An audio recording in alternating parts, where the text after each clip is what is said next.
අයිබෝවන් සුබදැසනක් වාසනාවන්ත ජයග්‍රාහී දවසක් ප්‍රාර්ථනා කරනවා ඔබට.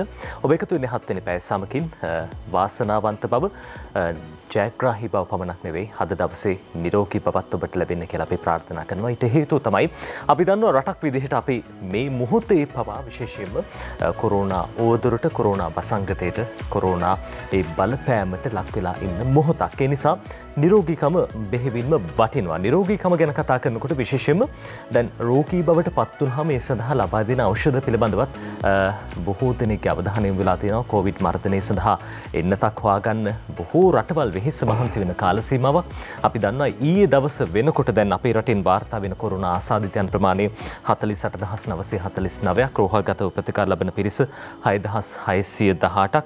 ඒ විතරක් නෙවෙයි අපේ රටේ සිදු වෙලා තියෙන මරණ ප්‍රමාණය 240ක් ටිකක් සැලකිය යුතු පිරිසකට බලපෑමක් සිද්ධ වෙලා තියෙනවා. හැබැයි මේ බලපෑම අවම කරන්න, මේ බලපෑම ජනතාවට දැනෙන්නේ නැති වෙන්න රජය දැවැන්ත වැඩපිළිවෙලක් සිද්ධ කරනවා සෞඛ්‍ය කාර්ය ඒ මණ්ඩලත් එක්ක. හැබැයි කොරෝනා පිළිබඳව විතරක් නෙවෙයි රටේ සෙසු රෝග පිළිබඳවත් අපි අවධානය යොමු කළ යුතුයි. ඒ සඳහා අවශ්‍ය ක්‍රියාමාර්ග ගන්න ඕනේ. විශේෂයෙන්ම බෝ නොවන රෝග පිළිබඳව අද සමාජයේ වැඩි අවධානයක් යොමු වෙලා.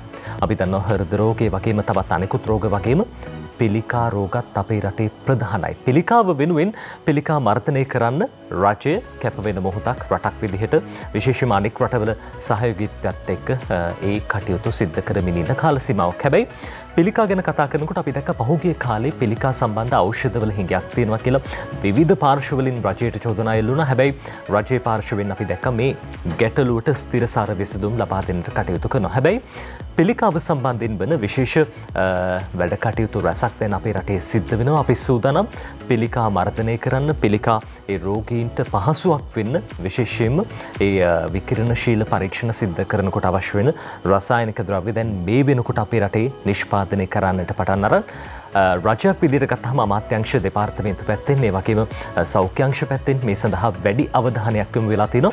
අද දවසේදී අපි මේ පිළිබඳව කතා කරන්න සූදානම්. බලශක්තිය පැත්තෙන් මේ නියෝජනය කරන අමාත්‍යාංශයේ විශේෂයෙන්ම සූර්ය බල සුළං හා ජල විදුලි චලන ව්‍යාපෘති සංවර්ධන රාජ්‍ය අමාත්‍යාංශය අද දවසේ 7 වෙනි පැයට එකතු වෙන්නේ. රාජ්‍ය අමාත්‍යතුමන් දුමින්ද දිසානායක මැතිතුමන් අපි සුබදැසනක් කියලා උතුමන් පිළිගන්න. සුබදැසනක්. එතුමන් සූර්ය බල සුළං හා ජල විදුලි චලන ව්‍යාපෘති සංවර්ධන රාජ්‍ය අමාත්‍යතුමන් ඒ වගේම මේ විශේෂ කාර්යය පිළිබඳව අපේ රටේ කොහොමද මේ පිළිකාවට අවශ්‍ය වර්ණක ඒ දේවල් නිෂ්පාදනය කරන්නේ, ඒ සඳහා අවබෝධතාවගේ විසුම් ඉදිරියේදී අත්සන් කරන්න නියමිතයි.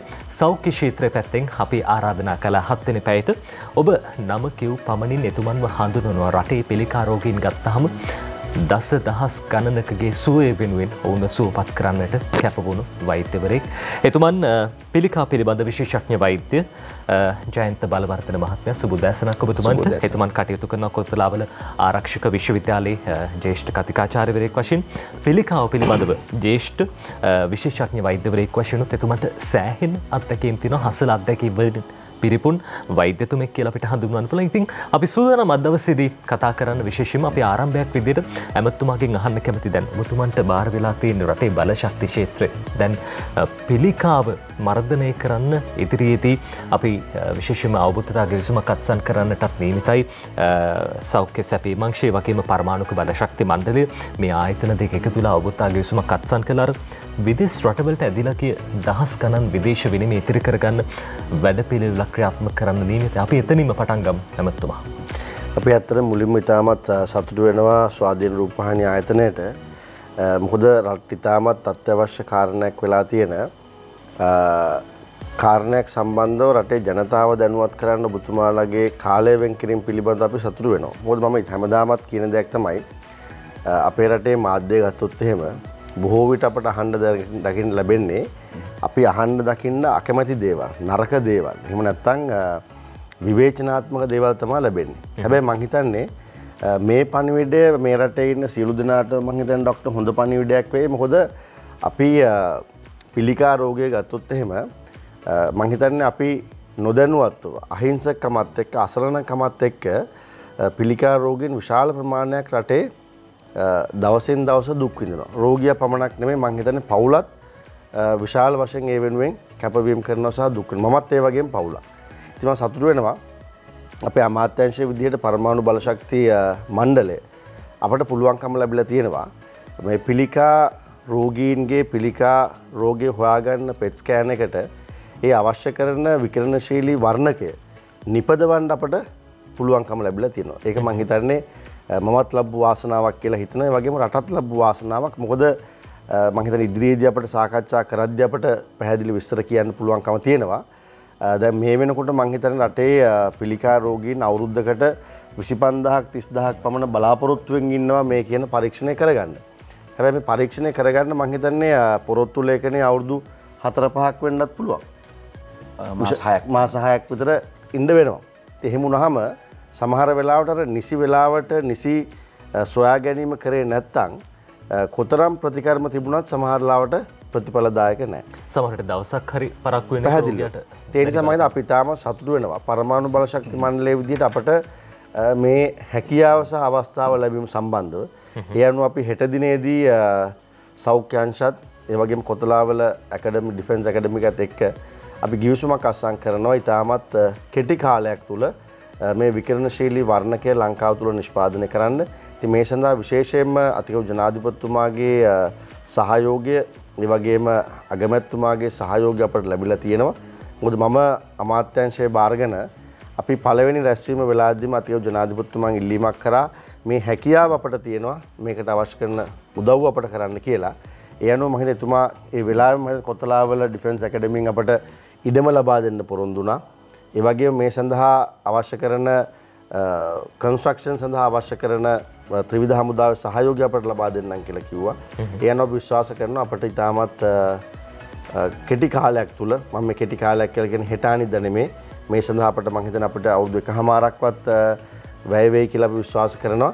ඒ අනුව අපිට කෙටි කාලයක් තුල ලංකාවේ තිබිච්ච අති දැවැන්ත ප්‍රශ්නයකට විසඳුමක් හොයන්න අපට පුළුවන්කම ලැබෙනවා. හොඳයි.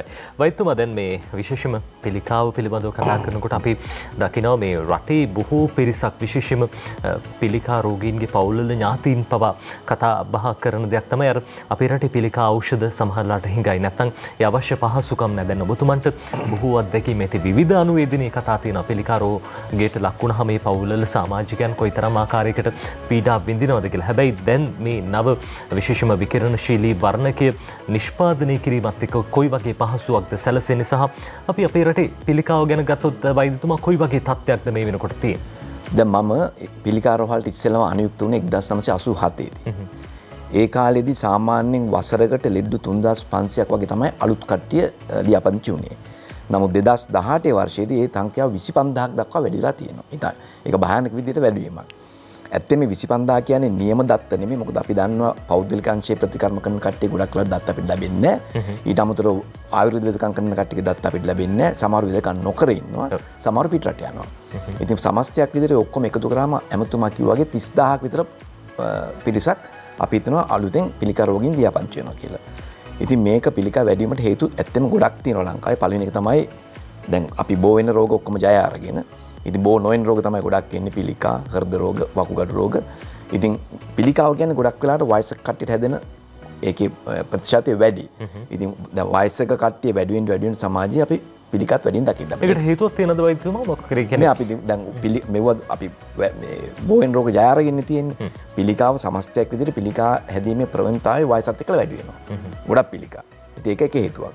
දෙවෙනි එක තමයි අපි දැන් සමාජයේ අපි කන්නේ වස, බොන්නේ වස, හුස්ම ගන්න වස, අපි ජීවත් වෙන්නේ කිසිම සෞඛ්‍ය සම්පන්න විදියකට නෙමෙයි, ව්‍යායාම මොකුත් නැහැ. ඒක දෙවෙනි කාරණාව. තුන්වෙනි කාරණාව තමයි අපි ඇත්තෙන්ම දැන් පිළිකා රෝග පිළිබඳ මිනිස්සු දැනුවත් වීමක් වෙලා තියෙනවා. ඒ නිසා ගොඩක් වෙලාවට ගොඩක් කලින් හඳුනා නොගත දේවලුත් අපි පිළිකා විදියට දැන් හඳුනා ගන්නවා. ඉතින් මේ කාරණා තුනම නිසා පිළිකා රෝගයේ ප්‍රතිශතය ගොඩක් වැඩි වෙලා තියෙනවා ලංකාවේ භයානක විදියට. හොඳයි. දැන් මේ නිෂ්පාදනය කරන්නට බලාපොරොත්තු වෙන සහ දැන් මේ වෙනකොටත් මම හිතන්නේ නිෂ්පාදන කටයුතු සිද්ධ වෙනවා. නෑ තාම නෑ. ඒක වෙලා තියෙන දැන් පිළිකාවක් හඳුනා ගැනීමට දැනට කරන්න පුළුවන්. පිළිකා රෝගියෙකුට කරන්න පුළුවන් හොඳම පරීක්ෂණය තමයි PET ස්කෑන් කියන පරීක්ෂණය. මොකද සාමාන්‍යයෙන් CT ස්කෑන් එකකින් MRI එකකින් අපිට හොයාගන්න පුළුවන්. නමුත් PET ස්කෑන් එකකින් අපිට හොයාගන්න පුළුවන් පිළිකාවේ ක්‍රියාකාරීත්වය. ඒකේ පරිවෘත්තිය, මෙටබොලිසම් එක. ඉතින් ඒක හරි වැදගත් පිළිකාව හොයාගන්න, ඊළඟට පිළිකාවේ තත්ත්වය ස්ටේජ් කරගන්න මේක මොන අවස්ථාවේ තියෙන එකක්ද කියන එක. ඊළඟට පිළිකාව ගොඩක් වෙලාට විකිරණය අණුව පිළිකාව වෙදකම් කරනකොට ඒ නියම තැනට නියම මාත්‍රාව ලබා දීමට ඊට අමතරව ඒකෙන් සම්පූර්ණ සනීප වුණාද කියලා බලන්න.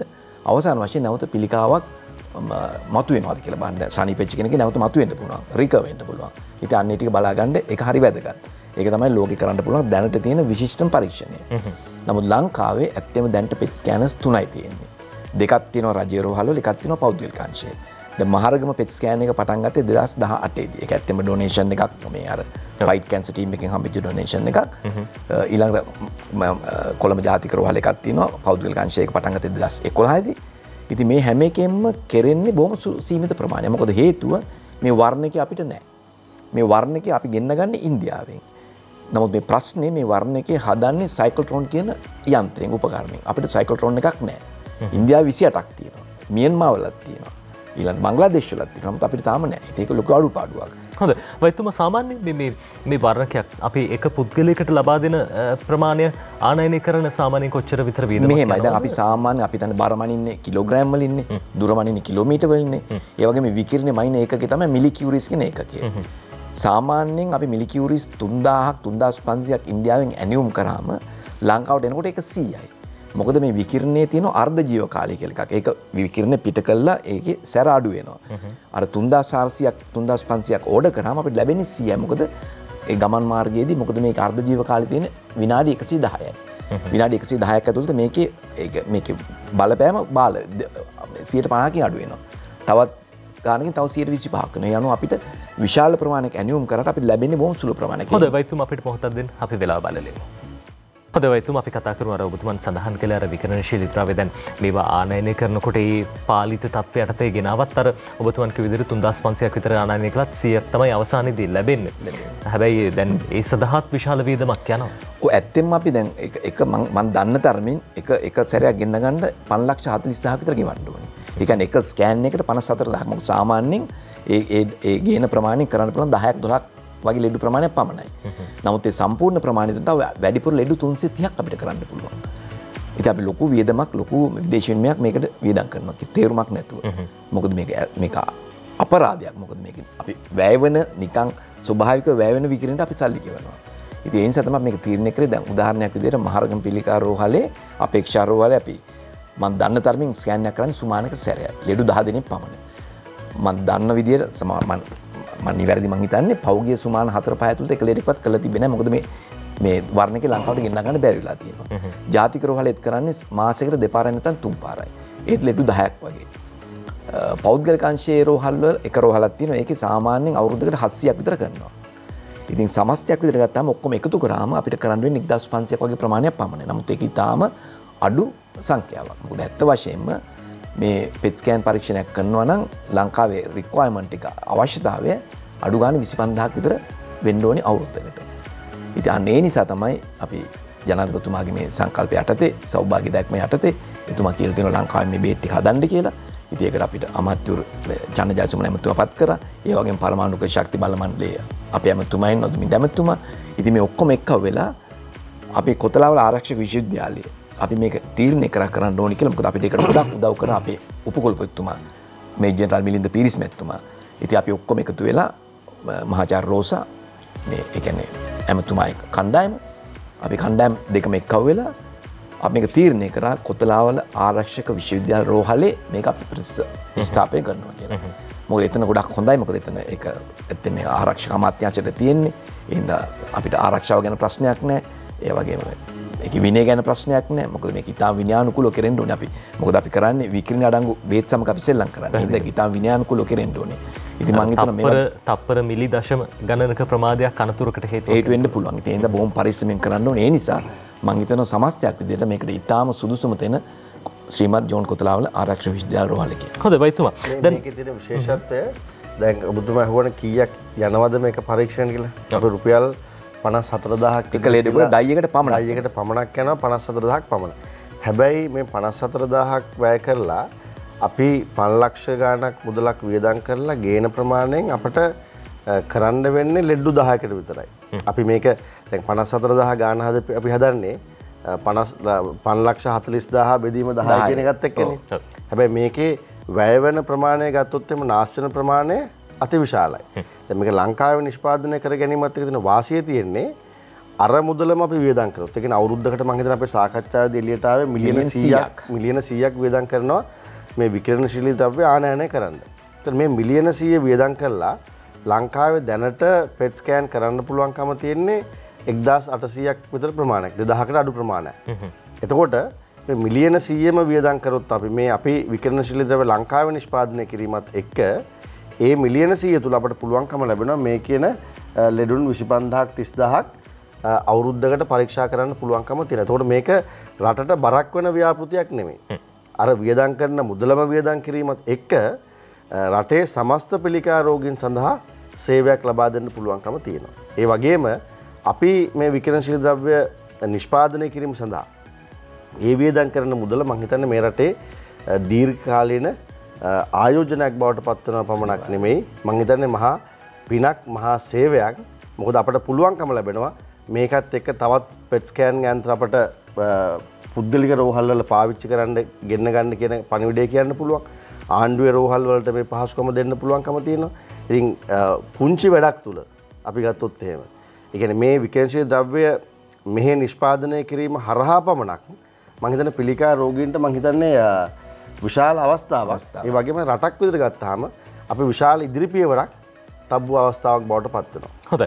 ඇමතුම ඔබතුමාට සඳහන් කරපු කාරණාව බොහොම වටිනවා. අර විශේෂයෙන්ම මේ කරන්නේ පිනක් කියන කාරණාව දැන් ඔබතුමන්ටත් විශේෂයෙන්ම අත්දැකීම් ඇති පිළිකා රෝගය පිළිබඳව අපි දන්නවා ඒ මතකය අපිට අමතක කරන්න බෑ. සාමාන්‍යයෙන් රටේ ජනතාව ගත්තාමත් ජනතාවකින් වැඩි කොටසකට පිළිකා රෝගය පිළිබඳ තමුන්ගේ පවුලේ ඥාතියෙක්ට පිළිකාවක් හැදෙන්න පුළුවන්. මේ බොහොම සංවේදී කාරණා. රටේ විශේෂයෙන්ම ජනතාව ගත්තාම සෞඛ්‍ය පද්ධතිය ගත්තාම මේ පිරිසට මේ ලැබෙන සෙත පිළිබඳව කතා කළොත් එහෙම ඇමතුවා මම ඇත්තටම මේ සාකච්ඡාවේදී අපේ චන්න ජයසුමන අත්වත් එක්ක සාකච්ඡාවේදී මම සෞඛ්‍ය බලධාරීන් ඉල්ලීමකුත් කරා ඊළඟට අලුතෙන් ගෙන PET ස්කෑන් එකක් අනුරාධපුරටත් දෙන්න කියලා. ඒකට හේතුව මම දැන් ડોක්ටර් කිව්ව කතාව ඇත්ත. අපි යන මලගෙවල් ගත්තාම ડોක්ටර් වැඩි හරියක හේතුව මොකක්ද කියලා අහුවොත් කියන්නේ පිළිකාවක් කියලා. ඉතින් ඇත්තටම ඒ පිළිකාවක් කියලා අඳුරගත්ත කට්ටිය.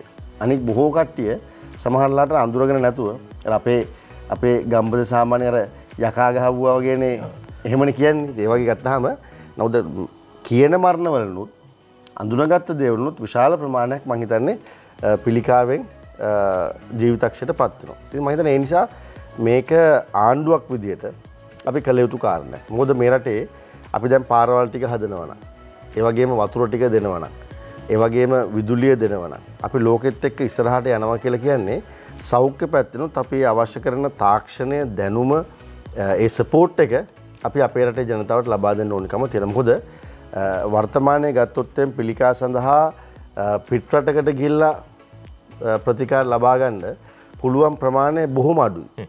බොහොම අල්පයි. හැබැයි අපිට ආණ්ඩුවක් විදිහට මේ කියන දෙයට උදව් කරන්න පුළුවන් කියලා කියන්නේ මම හිතන්නේ පක්ෂ ගත්තත් එහෙම නැත්නම් ජාති ආගම් කුලමල මේ සියල්ලම පැත්තකින් තියලා ගත්තත් ආණ්ඩුවක් විදිහට කළ යුතු දෙයක්, රටක් විදිහට කළ යුතු දෙයක්, ඒ වගේම මිනිස්සු විදිහට, මිනිස්සු විදිහටත් අපි මේ සඳහා නායකත්වයේ ගත යුතුයි, ප්‍රමුඛතාවය ලබා දිය යුතුයි. ඒ සඳහා ලබා දෙන්න පුළුවන් උපරිම අනුග්‍රහය ලබා දෙන්න ඕනේ සත්කාරයක්. ඒ නිසා මම හිතන්නේ පිළිකා රෝගීන්ටත් මේ රටේ ජනතාවටත් මම හිතන්නේ අනාගතයේදී බලාපොරොත්තුවක් තියාගන්න පුළුවන්. කලින් අපට මේ ප්‍රශ්න ටික තිබුණත් ඉදිරියේදී අපට මේ ප්‍රශ්න ටික නැතුව අපිටත් මේ සේවය ලබා ගන්න පුළුවන්. සල්ලි තියන අයට පිටරට ගිහිල්ලා මේ දෙයට බේත් හේත් ගන්න පුළුවන් නෙමෙයි. අපිටත් ජීවත් වීමේ බලාපොරොත්තුවක්, හුස්ම ගැන බලාපොරොත්තුවක් තියාගන්න පුළුවන් අවස්ථාවක් බවට පත් වේ. සහ විශේෂයෙන්ම මේ අපි දකින දැන් ජනාධිපතිතුමන්ගේ සෞභාග්‍යයේ දැක්ම ප්‍රතිපත්ති ප්‍රකාශය හරහා මේ ආනයන සීමා කළ අපේ රටේ නිෂ්පාදනය කරන්න පුළුවන් හැකි හැමදේම අපේ රටේ නිෂ්පාදනය කිරීම තමයි එතුමාගේ ප්‍රතිපත්ති. අපි ඒ පිළිබඳව ඉස්සරහට කතා කරන්න සූදානම්. ඊට කලින් අපි විරාමයක් ලබා ගමු.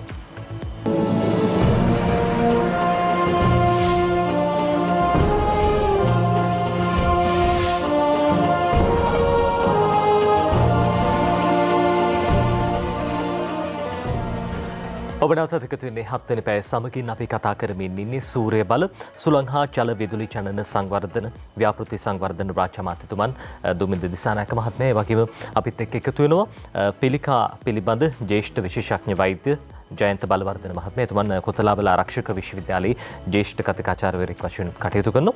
අර අපි ආරම්භයේ පටන් කතා කරපු මාතෘකාව විශේෂයෙන්ම දැන් පිළිකාව මර්ධනය කිරීම සඳහා විශේෂයෙන්ම ඒ පෙට් ස්කෑන් යන්ත්‍රයේ ඒ පාවිච්චි කරන විකිරණශීලී වර්ණක අපේ රටේ නිෂ්පාදනය කිරීමේ වැඩපිළිවෙල සඳහා හෙට දවසේදී අවබෝධතාගේ විසුමකට අත්සන් කරන්න නියමිතයි.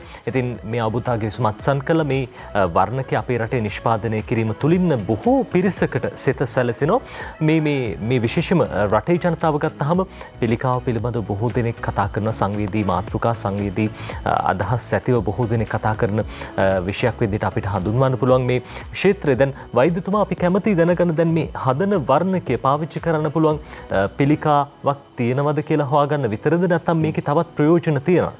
දැන් ප්‍රධාන වශයෙන් පාවිච්චි කරන්නේ පිළිකා රෝග සඳහා. මම අර කලින් කිව්වා වගේ පිළිකාවක් හඳුනා ගැනීම, පිළිකාව වර්ගීකරණය කිරීම, ඒක ස්ටේජ් එක, මේක පළවෙනි අවස්ථාවේ, දෙවෙනි අවස්ථාවේ ඒ වගේ මොකද ප්‍රතිකර්ම වෙනස් වෙන අවස්ථාව අනුව. තුන්වෙනි එක තමයි මේක ප්‍රතිකර්ම වලට උත්තර දෙනවාද නැත්ද කියන එක බලන්න. හතරවෙනි එක නැවත පිළිකාවක් මතුවෙනවද කියලා බලන්න. ඉතින් සාමාන්‍ය ලෙඩුවට අවම වශයෙන් පෙට් ස්කෑන් 3ක්වත් කෙරෙන්න ඕනේ යාගේ ඒ ලෙඩේ ඒ කාල සීමාවෙදී. නමුත් දැන් බොහොම අමාරුවෙන් එකක් කරගන්නවා. ඒකත් මාස 4-5ක් වේටින් ලිස්ට් එකේ ඉඳලා පොරොත්තු ලේඛනයේ ඉඳලා. ඉතින් ඒක කොහෙත්ම සුබවාදී කාරණයක් නෙමෙයි. ඉතින් ඒ තත්ත්වයේ සම්පූර්ණයෙන් මගහරින්න පුළුවන්. අනික පෞද්ගලික කරවල් කරන්න එක ලොකු බාරක් වියදමක් යනවා. දැන් අපි ඇමතුමා කිව්වා වගේ අර 54000ක් යනවා එක ස්කෑන් එකක් කරන්න. නමුත් දැන් පිටින් ගේනකොට අපිට ලංකාවේ මේ වර්ණක නිෂ්පාදනය කරන්න පුළුවන් අපිට ඒ ප්‍රමාණය 14000 දක්වා අඩු කරගන්න පුළුවන්. ඉතින් මේ පාට හිතා ගන්න පුළුවන් කොච්චර විදේශ විනිමය ප්‍රමාණයක් අපි ඉතුරු කරගන්නවද කියලා. ඊට අමතරව කොච්චර රෝගීන් ප්‍රමාණයකට මේක කරන්න පුළුවන්ද කියන එක. ඉතින් ඒක පළවෙනි එක. දෙවෙනි එක දැන් අපි මේක පිළිකාවට පමණක් නෙමෙයි තවත් මේ පෙට් ස්කෑන් එකේ වෙන ප්‍රයෝජන තියෙනවා. දැන් විශේෂයෙන් ස්නායු පද්ධතියේ. දැන් අපි දන්නවා ඇල්සයිමර්ස් කියන රෝගය. ගොඩාක් වයසක උදවිය කිසි දෙයක් මතක නැතුව නිකන් එළවලු වගේ ඉන්නවා ඇල්සයිමර්ස් හැදුනාම. කිසි දෙයක් මතක නැහැ. අපි සමහරට කියනවා ඩිමෙන්ෂියා කියලා. ඉතින් ඒ වගේ ඇල්සයිමර්ස් වගේ රෝගත් කලින් හඳුනා ගන්න පුළුවන් මේකට මෙයා යොමු වෙන එක්කෙනෙක්ද නැද්ද කියලා පෙට් ස්කෑන් පරීක්ෂණයක් කරලා. දෙවුණු අපි දන්නවා සමහර කට්ටිය ඉන්නවා වලිප්පු හැදෙනවා. අපි දන්නවා මොලේ ගෙඩියක් තියෙනකොට වලිප්පු හැදෙනවා, මොලේ කැලලක් තියෙනකොට වලිප්පු හැදෙනවා. ඒක වෙනම කතාවක්. නමුත් සමහර අවස්ථාවල වලිප්පු හැදෙනවා කිසිම හේතුවක් අපිට හොයාගන්න බෑ. මොකද වලිප්පු හැදෙන්න ප්‍රධාන හේතුව යම්කිසි මොලේ තියෙන ඒ කියන්නේ මොලේ තියෙන යම්කිසි ඊටාම් සුළු තැනකින් අනවශ්‍ය ඉලෙක්ට්‍රිකල් ඉම්පල්ස් එකක් එනවා. විදුලි ධාරාවක් පිට වෙනවා. එතකොට තමයි වලිප්පු හැදෙන්නේ. ඒක ධාරාව කොතනින්ද ඒක මතුවෙන්නේ කොතින්ද කියන එක හොයාගන්න බොහොම ලේසියෙන් පුළුවන් පෙට් ස්කෑන් එකකින්. ඒක එහෙම වුණොත් ඒක හොයාගත්තොත් එතෙන්ට ගිහිල්ලා ඒ තැන පමණක් විනාශ කරලා දාන්න පුළුවන්. ඒක දෙවෙනි එක. තුන්වෙනි එක තමයි හෘද වස්තු රෝග. විශේෂයෙන් heart attack එකක් හැදුනාම අපිට දැනගන්න පුළුවන් කිරීටක දමනය වල තියෙන ඒවා ඇරිලාද නැද්ද කියන එක. ඊට අමතරව heart එකේ ඒ කියන්නේ හෘද වස්තුවේ මසල් එක මාංශ පේශිය ගොඩක් නරක වෙලාද නැද්ද කියන එක දැනගන්න පුළුවන්. ඉතින් මේක පෙට් ස්කෑන් එක පිළිකාව සම්බන්ධව තමයි ප්‍රධාන වශයෙන් තියෙන්නේ. නමුත් තව ගොඩක් ඒකේ ඇප්ලිකේෂන්ස් තියෙන වෙන රෝග වලටත්. ඒකත් ලංකාවේ ලෙඩුන්ට ලොකු වාසියක් වෙයි ඉදිරියට. හොඳයි ඔබතුමා දැන් ඔබතුමන් දේශපාලනයේ සෑහෙන කාලයක් නිරත වෙනවා විශේෂයෙන්ම වසර 20කට ආසන්න කාලයක් දේශපාලනයේ ඉන්න චරිතයක්. විවිධ අමාත්‍යාංශ ඔබතුමන් හොබවලා තියෙනවා විවිධ ආකාරයෙන් රටේ සංවර්ධනයට දායක වෙලා තියෙනවා. මේ අලුත් අමාත්‍යාංශයක් දැන් ඔබතුමන්ගේ අතටපත් වෙලා තියෙන බලශක්තිය පිළිබඳව අපි පහුගිය කාලේ දැක්කේ විදුලි බල හා බලශක්ති අමාත්‍යාංශය කියන එක නමකින් තමයි අමාත්‍යාංශය ක්‍රියාත්මක වුණේ. හැබැයි දැන් වෙනස් සූර්ය බල සුළං හා ජල විදුලි ජනන ව්‍යාපෘති සංවර්ධන අමාත්‍යාංශය අලුත් අමාත්‍යාංශය ගැන කතා කළොත් එහෙම මං හිතන්නේ ඇත්තටම මං ඊටාම සතුටු වෙනවා මේ මගේ අමාත්‍යාංශය ගැන කතා කරනවා වගේම මේ සංකල්පය හරියාකාරව ක්‍රියාත්මක වුණොත් මං හිතන්නේ මේ රට දියුණු කරන්න පුළුවන්කම තියෙන වෙනස් කරන්න පුළුවන්කම තියෙන. ඒකට උදාහරණේ දැන් වෙනදා අපට මේ අමාත්‍යාංශය ලොකුයි ආයතන ලොකුයි සභාපතිවරු ගොඩයි. ඉතින් මේකෙන් තමයි අපි ආණ්ඩුවේ කොච්චර බලවතෙක්ද කියලා පෙන්වුවේ. කොහොමද මේ ක්‍රමය ආවේ? හැබැයි වර්තමාන ජනාධිපතිතුමා මේ ගත්ත තීන්දුව රට ඉදිරියේ කොහොම විග්‍රහ වුණත් එක එක්කෙනාට මේක නොයෙකුත් මත තියෙන වෙන්න පුළුවන්. නමුත් මම දරන මතය නිශ්චිත වගකීමක් බාර දීලා, නිශ්චිත ටාගට්ස් ටිකක් බාර දීලා මේක ක්‍රියාත්මක කරන්න නායකත්වය ලබා දෙන්න කණ්ඩායමක් යොමු කිරීම හරහා ඒ ප්‍රශ්නට විසඳුමක් අපට හදාගන්න පුළුවන්කම තියෙනවා. උදාහරණයක් විදිහට ගත්තොත් එහෙම දැන් පුනර්ජනනීය බලශක්තිය. ඔබතුමාව කිව්ව දිග නමේ තියෙන පුනර්ජනනීය කෑල්ලනේ. ඒතර මේ පුනර්ජනනීය බලශක්තිය පිළිබඳව 2008 ඉඳන් විතර අපි වැඩ කරනවා. හැබැයි මේක ලෝකයේ අද වැඩියෙන්ම කතා බහ කරන මාතෘකාව බවට පත් වෙලා තියෙනවා. එහෙමනම් අපි ඉතිහාසයේ වෙච්ච දේවල් ටික බැලුවොත් එහෙම මේක වෙන කොහරි ලොකු අමාත්‍යංශයක කෑල්ලක් විදිහට තිබිච්ච හැම වෙලාවකදීම ලැබිච්ච ප්‍රමුඛතාවයේ කොච්චරද කියන එක පිළිබඳව අපි ආපස්සට හැරලා බැලුවොත් එහෙම යම්කිසි නිගමනයකට අපිට එන්න පුළුවන්කම තියෙනවා. හැබැයි අද මේවැනි අමාත්‍යංශ වලට රාජ්‍ය අමාත්‍යංශයක් බවට පත් කරලා ඒ නිශ්චිත ඉලක්ක ලබා දීලා අපේ ඉලක්කය මේතරන්ට ගෙන යා යුතුයි කිව්වහම මගේ තියෙන ප්‍රධාන වගකීම මොකද්ද?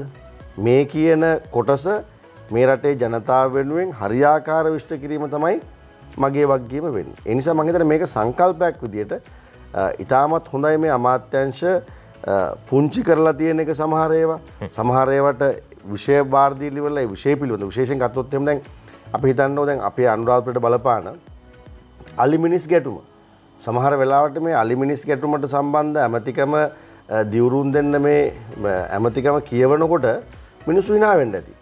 හැබැයි එකකින් ප්‍රශ්නයෙන් බැටකන මිනිස්සු ටිකට බලාපොරොත්තුවක් ඇති වෙනනේ අපේ ප්‍රශ්නේ මේ ඇමතිතුමා ලව්වා මේ කාලය තුල විසඳ ගන්න පුළුවන් කියන එක. ඒ නිසා මම හිතන්නේ මේක මොන විදියට එක එක්කෙනා අර්ථකථනය කරත් මම හිතන රටක් විදියට අපිට පුරුදු වෙච්ච මහා ලොකු අමාත්‍යංශ මහා ලොකු ආයතන ප්‍රමාණය මේ සේරමත් එක්ක ගන්නවට වඩා රටකට ප්‍රතිඵලදායී විදියට වෙනස් කරලා තියෙනවා. ඉතින් සමහර වෙලාවට අපිට සාම්ප්‍රදායිකව හිතපු කණ්ඩායමක් නිසා සාම්ප්‍රදායිකව දේශපාලන වශයෙන් ගියපු රටක් නිසා සමහර වෙලාවට මේ පිළිබඳව සියලුම දෙනාට අවබෝධයක් නැති වෙන්න පුළුවන්. හැබැයි මම නම් සතුටුයි මේ විදිහට වගකීම් එක්ක ටාගට්ස් එක්ක බලාපොරොත්තුවක් එක්ක මෙවැනි ක්‍රමවේදයක් මේ රටේ ඇති කිරීම පිළිබඳව මම නම් පුද්ගලිකව සතුටුයි. හොඳයි. වෛද්‍යතුමා මේ ජයන්ත බලවර්ධන වෛද්‍යතුමා එක්ක කතා කරන වෙලාවේදී මේ ප්‍රශ්න අහන්නම ඕනේ කියලා හිතුණා. මේ අපේ රටේ බොහෝ දෙනෙක් පිළිකාව ගැන කතා කරනකොට එච්චර සුබවාදී විදිහට නෙමෙයි කතා කරන්නේ. පිළිකාවක් හැදිලා කියලා දැනගත්තොත් තමුන්ගේ ඥාතියෙක්ට නැත්නම් හිතයිෂී කෙනෙක්ට අනිවාර්යෙන්ම දන්නවා හිමි වෙන්නේ මරණය කියලා. හැබැයි පිළිකාවක් හොඳ කරන්න පුළුවන්ද වෛද්‍යතුමා? මං ඒ ආකල්පය මං කෙලිම බැහැර කරනවා. පිළිකාවක් හැදෙනවා කියන්නේ මරණ සාතිකෙ නෙමෙයි. අපි දන්නවා ලෝකේ තියෙන පිළිකාවලින් තුනෙන් එකක් අපිට පුළුවන් වළක්වා ගන්න.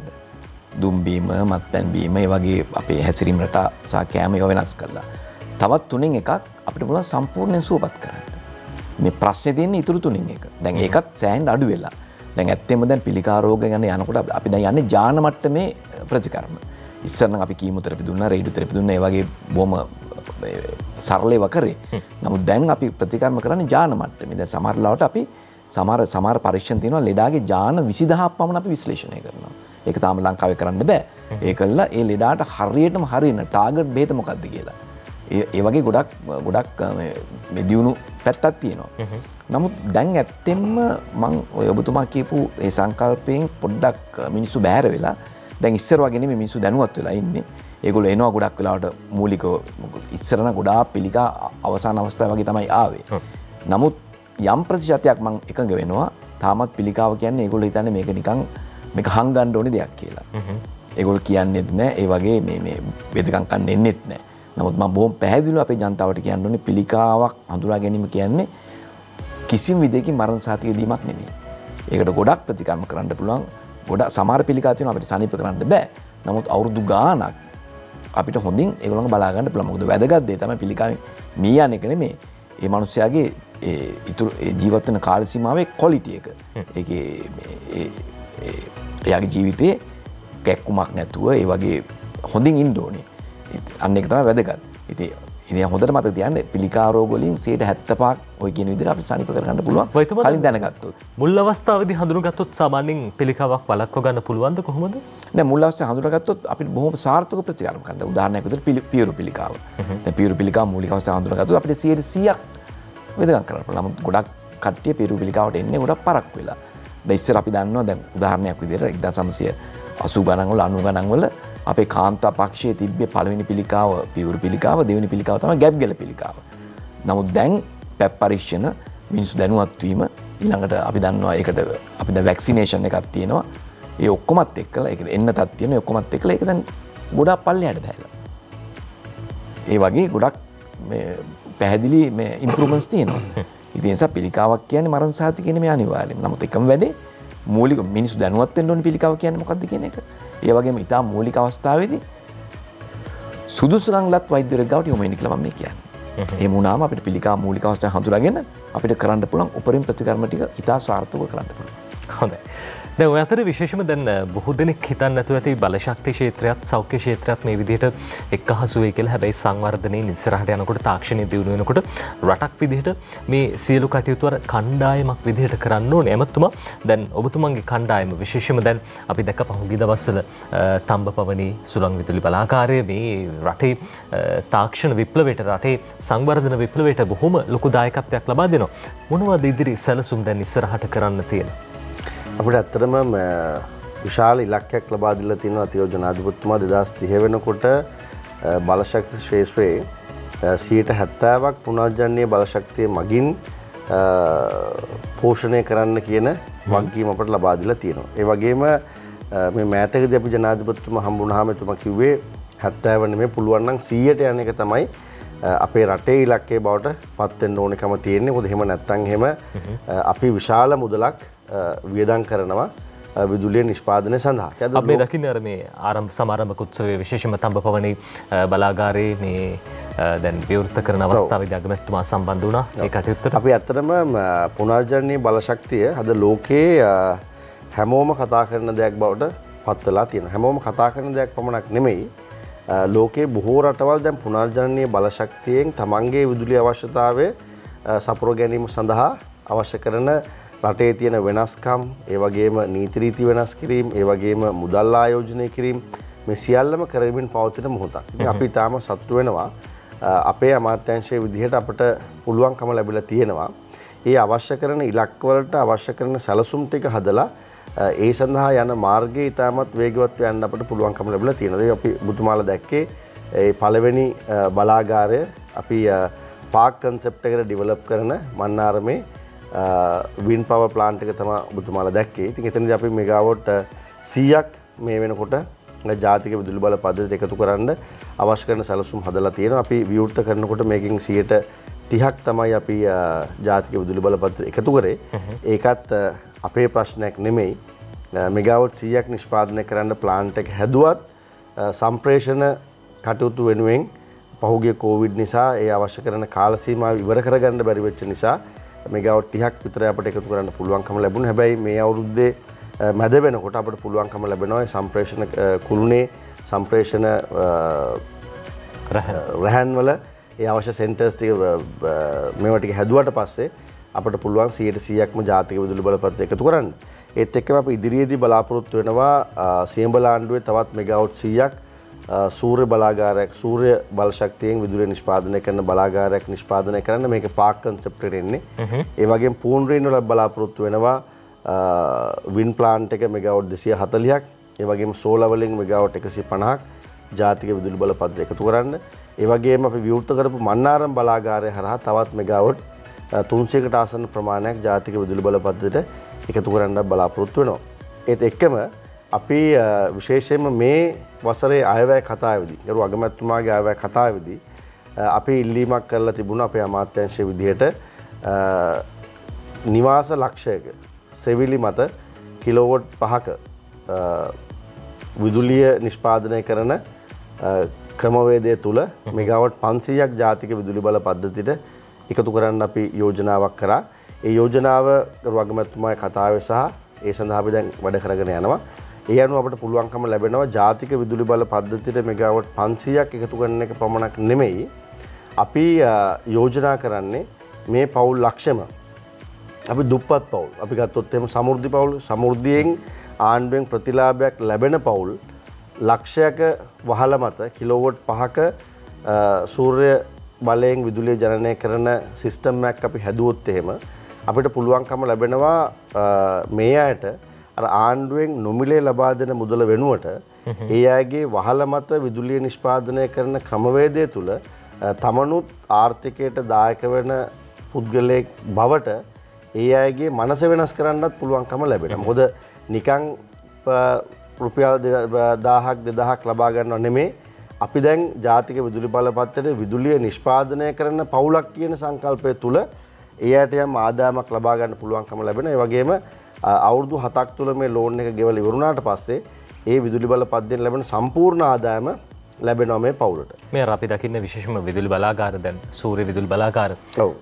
ඒ ඉදිකිරීම කටයුතු අර හැම ගෙදරක්ම සෑම නිවසක්ම සූර්ය විදුලි බලාගාරයක් නැත්නම් විදුලි බලාගාරයක් බවට පත් කරන වැඩපිළිවෙලක් ඔබතුමන්ලා ක්‍රියාත්මක කරන්නේ. ඒක තමයි පවුල් ලක්ෂයකින් අපි ආරම්භ කරන්නේ. මොකද පහුගිය කාලේ පුරාවටම ගත්තොත් එහෙම අපි රූෆ්ටොප් සෝලර් එකෙන් මෙගාවට් 300ක් පමණයි අපි ජාතික විදුලි බලපත්‍රය දායක වෙලා තියෙන්නේ. ඉතින් බලාපොරොත්තු වෙන මේ වසර 3 තුල ඉදිරි වසර 3 තුල මෙගාවට් 500ක් ජාතික විදුලි බල පද්ධතියට රූෆ්ටොප් සෝලර් මගින් එකතු කරන්න. ඒත් එක්කම අපි ගමට බලාගාරයක් කියන සංකල්පය යටතේ ට්‍රාන්ස්ෆෝමර්ස් 10000ක් තුල කිලෝවොට් 100ක කුඩා බලාගාරයක් අපි ඇති කරන්න බලාපොරොත්තු වෙනවා. මේ මගින් අපි මෙගාවොට් 1000ක් ජාතික විදුලි බල පද්ධතිය එකතු කරන්න බලාපොරොත්තු වෙන පමණක් නෙමෙයි. මේකෙත් ජාතික විදුලි බල පද්ධතියට විදුලිය එකතු වෙනවා වගේම අපේ සංකල්ප වෙලා තියෙන අපි බලාපොරොත්තු වෙලා තියෙන්නේ කුඩා ව්‍යාපාරිකයන් 10000ක් මේ රටේ නිර්මාණය කරන්න. ඒතර අපට ව්‍යාපාර ශාස්ත්‍රය ගත්තොත් එහෙම ගමට බලාගාරයක් තුලින් ගමේ ව්‍යාපාරිකයෙක් බිහි කර ගැනීම අරමුණ. ඒත් එක්කම දැන් මම මේ කතා කරන මෙගාවොට් 1000 තුලත් ඒ වගේම අපි කතා කරන රූෆ්ටොප් සෝලාර් පවුල් ලක්ෂය තුලත් මේ හරහා මෙගාවොට් 1500ක් මේ රටේ නිෂ්පාදනයට එකතු වෙනවා කියලා කියන්නේ කවුද මේ ටික කරන්නේ? අපි මේ කතා කරන්නේ ව්‍යාපාරිකයෝ 10000ක් ඒ වගේම පවුල් ලක්ෂයක්. ඒතර මේ රූෆ්ටොප් එකේ රූෆ්ටොප් සෝලර් එක හයි කරන්න මේ රටේ ඉන්නේ සෝලර් කම්පනීස් 200ක් 250ක් විතර ඉන්නේ. එහෙනම් මේ 200ටම වැඩ හම්බ වෙනවා. ඒ විතරක් නෙමෙයි සෝලර් ඉන්ඩස්ට්‍රි එකට තව විශාල වශයෙන් එක්ස්පෑන්ඩ් වෙනවා. ඒ වගේම රැකියාව නොලැබෙන අපේ තරුණ තරුණයන්ට පුළුවන්කම ලැබෙනවා මේ ශාස්ත්‍රයත් එක්ක සම්බන්ධ වෙලා තමන් රැකියාවක් නැති පුද්ගලෙක් නෙමෙයි රැකියාවක් ඇති පුද්ගලෙක් බවට පත් වෙන්න පුළුවන්කම තියෙනවා. මේකෙදි ජාතික විදුලි බල පද්ධතියට විදුලිය එකතු වීම පමණක් නෙමෙයි. ඒ වගේම පවුල් ලක්ෂයකට ආදායම ලැබීම පමණක් නෙමෙයි. ව්‍යාපාරිකයන් 10000ක් බවට පත් වීම පමණක් නෙමෙයි. මේ ශාස්ත්‍රය පුළුල් වීමත් එක්ක රැකියාව නැතිව රැකියාවක් බලාපොරොත්තු වෙන විශාල පිරිසකට මේ ශාස්ත්‍රයත් එක්ක සම්බන්ධ වෙන්න පුළුවන්කම ලැබෙනවා. ඒ වගේම දැනට ඉන්න සෝලාර් කම්පනීස් ටිකට තමන්ට විශාල වශයෙන් මේත් එක්ක තමන්ගේ ආදායම් වැඩි කරගන්නත් තමන්ගේ ව්‍යාපාරය පුළුල් කරන්නත් ඒ හරහා රැකියාව ලබා දීම කියන මේ විශාල දියුණුවක් මේ රටේ අපි බලාපොරොත්තු වෙන මේ වසර 3 තුල මේ කියන සැලැස්ම අපි ක්‍රියාත්මක කරපුවාම. හොඳයි. ඔය අතරේ වෛද්‍යතුමාගෙන් අහන්න කැමති දැන් ඇමතුමා විශේෂයෙන්ම බලශක්ති ක්ෂේත්‍රය පිළිබඳව කතා කළා. කොයි ආකාරයේ දියුණුවක්ද ඉස්සරහට සිද්ධ වෙන්නේ කියන කාරණාව පිළිබඳව. ඔය අතරේ වෛද්‍යතුමා දැන් ඔබතුමා සෑහෙන අත්දැකීම් වලින් බහුල චරිතයක් විශේෂයෙන්ම රටේ පිළිකා රෝග ක්ෂේත්‍රය පිළිබඳව මේ පිළිකා රෝගීන්ට විශේෂයෙන් ප්‍රතිකාර කිරීම පිළිබඳව ගත්තහම ඔබතුමන් ප්‍රාමාණික දැනීමකින් යුක්ත චරිතයක් ක්ෂේත්‍රයේ හසල අත්දැකීමක් තියෙනවා. මොනවද තියෙන අඩුපාඩු විශේෂයෙන්ම අපේ රටේ රෝගීන්ට සහ මේ විශේෂයෙන්ම මේ ක්ෂේත්‍රයේ ඇතිවෙන්න ඕන දේවල් තව ඉස්සරහට රජයක් විදිහට කොයි වගේ ක්‍රියාමාර්ගද ගන්න ඕනේ කියන කාරණාව පිළිබඳවත් අපි ඔබතුමන්ගෙන් අහන්න කැමති. හැබැයි ඊට කලින් අපි සූදානම් වෙලා බලලා ඉන්න විරාමයක් ලබා ගන්න. හොඳ වෙනවතත් එකතුනේ 7 වෙනි පැය සමගින් අපි කතා කරමින් හිටිය විරාමයට යන්න කලින් පිළිකා රෝග පිළිබඳ ජ්‍යෙෂ්ඨ විශේෂඥ වෛද්‍ය ජයන්ත බලවර්ධන මහත්මයාත් එක්ක ජයන්ත මහත්මයා මේ දැන් රටේ විවිධ ක්ෂේත්‍රවල අපිට අඩුපාඩුකම් දකින්න අහන්න ලැබෙනවා. හැබැයි වෛද්‍ය ක්ෂේත්‍රයේ විශේෂම පිළිකා පැත්තෙන් ගත්තාම මොනවද තියෙන අඩුපාඩු? දැන් ඔබතුමන්ලා තමයි විශේෂඥ පිරිස. දැන් රජයේ පාර්ශවයේ නියෝජනය කරන පිරිසක් ඉන්නවා. මොන වගේ දෙයක්ද සිද්ධ වෙන්න ඕනේ? දැන් විශේෂයෙන්ම මම නැවත කිව්වා වගේ මම 87 දී පිළිකා රෝහලට එනකොට ලංකාවේ පිළිකා මධ්‍යස්ථාන තිබ්බේ 4යි. මහරගම එකක් තිබ්බා, කරාපිටිය, නුවර සහ යාපනයේ. නමුත් දැන් ඊට අමතරව ගොඩාක් අලුත් පිළිකා මධ්‍යස්ථාන ඇරලා තිබෙනවා. දැන් මහරගම තියෙනවා, මහරගම දියුණුලා තියෙනවා ගොඩක්. ඊළඟ කරාපිටිය දියුණුලා තියෙනවා, නුවර, බදුල්ල, කුරුණෑගල, අනුරාධපුරේ, මඩකල්ප, යාපනයේ. ඊළඟට පොඩි පොඩි ක්ලිනික්ස් තියෙනවා, අම්පාර, නුවරඑළිය, රත්නපුර. දැන් ගොඩක් මේක විහිදිලා තියෙන්නේ. ඉතින් මේ තැන් වලට ඇත්තෙම හැමතැනම විශේෂඥ වෛද්‍යවරුත් ඉන්නවා. නමුත් අපි 2014 දී යම්කිසි ව්‍යාපෘතියක් ගෙනාවා ඒ හැමතැනටම නවීන විකිරණ යන්ත්‍ර ලබා දීමට. නමුත් යම්කිසි කාරණාවක් නිසා ඒක හරියට කෙරුන්නේ නැහැ. නමුත් දැන් මේ ව්‍යාපෘති ආයසරයක් සක්‍රිය වෙලා දැන් ඒ තැන් වල විකිරණ දැන් අලුත් විකිරණ යන්ත්‍ර තියෙනවා. යාපනයේ තියෙනවා, මඩකලපේ තියෙනවා, නුවර තියෙනවා, ගාල්ලේ තියෙනවා, මහරගම තියෙනවා. අනිත් තැන් වල හම්බන්තොට පමක් එකක් හම්බ වෙනවා. ඉතින් ඒක පළවෙනි එක. දෙවෙනි එක තමයි මේ පිළිකාවලට වෙදකම් කරන බෙහෙත් මිල අධිකයි.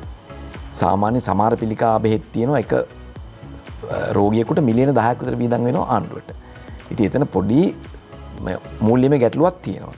මොකද ආණ්ඩුව හැම එකම නිකන් දෙන්නේ අපිට. හැම රෝගියටම නිකන් දෙන්නේ. ඉතින් ඒ වගේ වෙලාවක පොඩි පොරොත්තු ලේඛන එනවා. ඊට අමතරව සමහර බෙහෙත් හිඟ තත්ත්වයන් මතුවෙනවා. ඉතින් ඒක තමයි අපි හිතන්නේ අපි මේ සෞභාග්‍ය දැක්ම සංකල්ප යටතේ ඔය හැම ප්‍රශ්නයක්ම විසඳ ගන්න පුළුවන් අපේ බෙහෙත් අපිව නිෂ්පාදනය කරනවා. හොඳයි වෛද්‍යතුමා. අර සමහර ಔಷಧ වර්ග තියෙනවා දැන් රෝගියාටවත් අතින් අල්ලන්න බෑ විකිරණශීල ඖෂධ වර්ග අපි දකින්නක් තියෙනවා. දැන් මේ අපේ රටේ බොහෝ දෙනෙක් නොදන්න කාරණාවක් අපේ රටේ පහසුකම් තියෙනවා. තව වැඩි දියුණු වෙන්න ඕනද කොහොමද ඒක? අනිවාර්යයෙන්. දැන් උදාහරණයක් විදිහට දැන්ට ලංකාවේ ගෑනු ඒ කියන්නේ ස්ත්‍රී පක්ෂයේ දෙවනි පිළිකාව තමයි තෛරොයිඩ් ග්‍රන්ථි පිළිකාව. තෛරොයිඩ් ග්‍රන්ථි පිළිකාවක් හැදිච්ච කෙනෙකුට මේ මූලික ශල්‍යකරණයෙන් පස්සේ අයඩින් කියන විකිරණ අඩංගු වේද ලබා දෙන්න ඕනේ. නමුත් මේකට පොරොත්තු ලේඛනයේ අවුරුදු 1මාරක් දැන්. ඒක කොහෙත්ම සුදුසු තත්වයක් නෙමෙයි. ඊටම නුසුදුසු තත්වයක්. එතකොට දැන් අපේ ඊළඟ ව්‍යාපෘතිය දැන් ඔය සයික්ලොට්‍රෝන් එකෙන් අපි අර වර්ණක හදන ව්‍යාපෘතියෙන් පස්සේ අපි ඊළඟ ව්‍යාපෘතියට යනවා ඒ අයඩින් සහ ටෙක්නීෂියන් කියන බෙහෙතු ලංකාවේ හදන්න. නමුත් ඒක වෙනම ව්‍යාපෘතියක්. ඒක අපි ගරු ඇමතුමයි කියලා ගැන කතා මේ අපි දුමින් ඇමතුමයි කියලා අපි කතා කරා. ඒ ව්‍යාපෘතිය දෙවනුව අපි යනවා. ඒකට අපිට ඒකත් මේ හදා ගන්න පුළුවන්. ඉතින් අපි හදන්නේ ඒ අනුව මේ පොරොත්තු ලේඛනේ පුළුවන් තරම් අවම කරගන්න. ඒ වගේම විදේශින් මේ ඉතුරු කරගන්න. හොඳයි. වෛද්‍යතුමා අවසන් වශයෙන් විශේෂයෙන්ම පරමාණු බල ශක්ති මණ්ඩලය මගින් මේ කියන විකිරණශීලී ද්‍රව්‍ය පමණක් නෙමෙයි මේ රටේ තියෙන සියලුම විකිරණශීලී ද්‍රව්‍යවල ලයිසන් එක දෙන්නේ මේකේ ආරක්ෂාව සම්බන්ධව ඒ වගේම මේක ගෙන්වා ගැනීම සියලුම දේ පිළිබඳව පරමාණු බල ශක්ති මණ්ඩලය මේ වෙනකොට කටයුතු කරනවා. ඒ වගේම ડોක්ටර් කිව්වා වගේම අපි සෞඛ්‍ය පැත්තෙන් පමණක් නෙමෙයි ඉදිරියේදී බලාපොරොත්තු වෙනවා ආහාර කල්තබා ගැනීම සඳහා පරමාණු බල ශක්ති මණ්ඩලය මගින් අපි මේ පිළිබඳව දැන් සාකච්ඡා කරන් යනවා වැඩ කරන් යනවා. දැන් මේක කියන්න තරම් වෙලාවක් නෙමෙයි. නමුත් අපි ආහාර කල්තබා ගැනීම සම්බන්ධවත් පරමාණු බල ශක්ති මණ්ඩලය මැදිහත් වෙලා මේ රටේ තියෙන මේ ආහාර නාස්තියට අපි 40%ක් පමණ නාස්ති වෙනවා. ඒ නාස්ති වීම නිසා තමයි සමහර ලාවට පාරිභෝගිකයාට මිලාදික වෙලා තියෙන්නේ, ගොවියාට ආදායම අඩු වෙලා තියෙන්නේ. ඒ නිසා අපි ආහාර කල්තබා ගැනීම සම්බන්ධවත් අපි මේ වෙනකොට වැඩ කටයුතු කරගෙන යනවා. මේ ව්‍යාපෘතියෙන් පස්සේ අපි බලාපොරොත්තු වෙනවා ඒ සඳහාත් ජනතාව අතරට එන්න. හොඳයි. ඒ තමයි අමාත්‍යාංශයේ පැත්තෙන් ඇමතුමාගේ පාර්ශවයෙන් විශේෂම මේ සිද්ධ කරන කර්තව්‍ය. අපි බොහෝ දේ කතා කළා විශේෂම පිළිකාව සම්බන්ධයෙන් ගත්තාම පිළිකාවේ අර පෙට් ස්කෑන් පරීක්ෂාව සිද්ධ කර ගැනීම සඳහා අවශ්‍ය විකිරණශීලී වර්ණකය නිෂ්පාදනය කිරීමේ කටයුතු ආරම්භ වෙන්නට නියමිතයි. ඒ සඳහා ඔබතුමාගේ උසම හෙට අත්සන් කරනවා. අමාත්‍යවරයාගේ පාර්ශවයෙන් අමාත්‍යාංශයේ පැත්තෙන් වැඩ කොටසක් සිද්ධ වෙනවා. සෞඛ්‍ය පාර්ශවයෙන් සෞඛ්‍ය අංශය පැත්තෙන් වැඩ කොටසක් සිද්ධ වෙනවා. මේ සියලු කර්තව්‍යයන් ඉෂ්ට සිද්ධ වෙන්න කියලා අපි ප්‍රාර්ථනා කරන අතරදී අපි සූදානම් වෙන්නේ 7 වෙනි පැය සාකච්ඡාව අවසන් කරන්න. රටේ කොවිඩ් වසංගතයේ තවදුරටත් පැතිරෙන කාල සීමාවක් ඒ සඳහාත් අපි දන්නවා රාජ්‍යයක් විදිහට දැවැන්ත වැඩපිළිවෙලක් ක්‍රියාත්මක කරමින් සිටින කාල සීමාවක් බොහෝ අභියෝග තියෙනවා. ඒ අභියෝග හැම දෙයක්ම ජය ගන්න ලැබෙන්න ප්‍රාර්ථනා කරනවා. අපි ස්තුතිවන්ත වෙනවා අද දවසේ අපිත් එක්ක සාකච්ඡාවට එකතු වුණාට. විනාඩියක් මේ කොවිඩ් ගැන කතා කරපු නිසා දැන් රජය කොවිඩ් වෙනුවෙන් කළ යුතු සියලු දේම කරනවා. ඒත් එක්කම අපි ජනතාවක් විදිහට මම හැමදාම දැක්කේ මේක ඩොක්ටර් ලෝක වසංගතයක් නම් අපි හැමෝගෙම වගකීමක් වෙන්න ඕනේ මේකෙන් ආරක්ෂා වීම. අපි කාටවත් අපේ තියෙන ජීවිතේ වටිනාකම ආණ්ඩුවකට බාර දීලා නිකන් ඉන්න බෑ. ඒ නිසා ආණ්ඩුවක් විදිහට අපි ඒ වගකීම දරනවා. හැබැයි අපි රටේ ජනතාවගෙන් ඉල්ලීමක් කරනවා පුළුවන් තරම් අපි ඒ කියන සෞඛ්‍ය අංශයේ කියන විදිහට අපි ජීවත් වෙමු මේ කාලෙ තිබුව. මේක ලංකාවට පමණක් ප්‍රශ්නයක් නෙමෙයි ලෝක වසංගතයක්.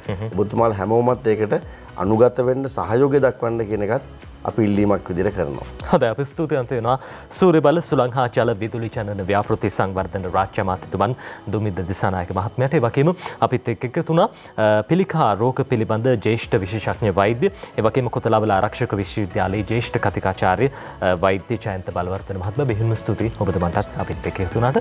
අපි සූදානම් 7 වෙනි පැය මේ විදිහට අවසන් කරන්න යලිත් උණ ගැහෙමු හෙට උදෑසන 7ට. සුබ දවසක්.